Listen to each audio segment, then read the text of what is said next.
Okay, Nissan Navara. Papalitan ko siya ng projector light. Pag light. Ayan. So, ipakita ko sa inyo yung projector light.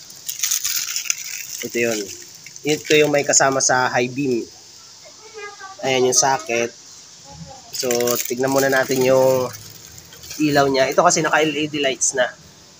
So, yan na rin ang gagamitin natin sa sa projector light. Okay? So, testingin ko muna yung liwanag niya.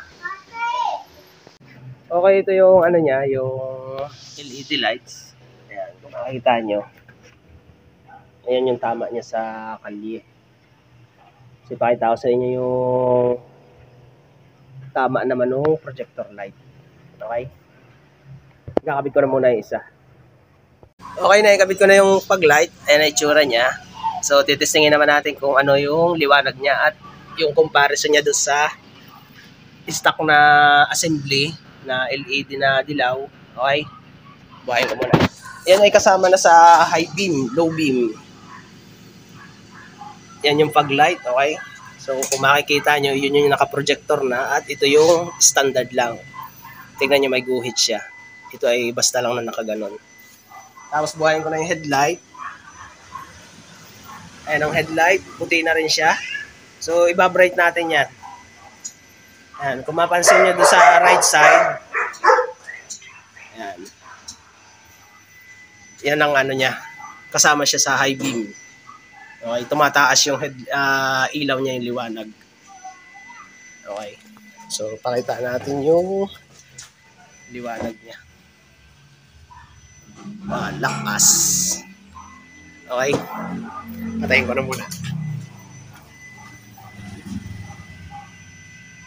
Low beam, high beam. Okay. So, ayun. Kakabit ko na rin itong kanan. Okay, natapos ko na ikabit lahat. Ayan na yung pangkaliwa na projector light. Okay. Pang Nissan Navara. Ayan. Final test tayo. Kasama yan sa high beam. Okay, pag light. Ayan, kung makikita nyo, pantay na pantay yung guhit niya. Headlight. High beam. Okay, yan. Naka-high beam na yan. Yan, liwanag niya mga boss. Okay. Okay, high beam, low beam. So, yan. Ayos na. Dukot lang yan. Nissan Navara. Installation ng pag-light projector. Okay.